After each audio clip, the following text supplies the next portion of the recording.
Section 8.7 is on radical functions. So just like any other equation, we can express it as a function. So f of 28, that just means we need to plug 28 into our f function wherever we see x.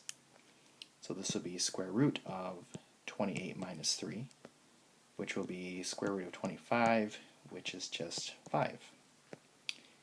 If we plug in 4, it's going to be square root of 1, and the square root of 1 is just 1. If we plug in 3, this will be square root of 0, and the square root of 0 is just 0.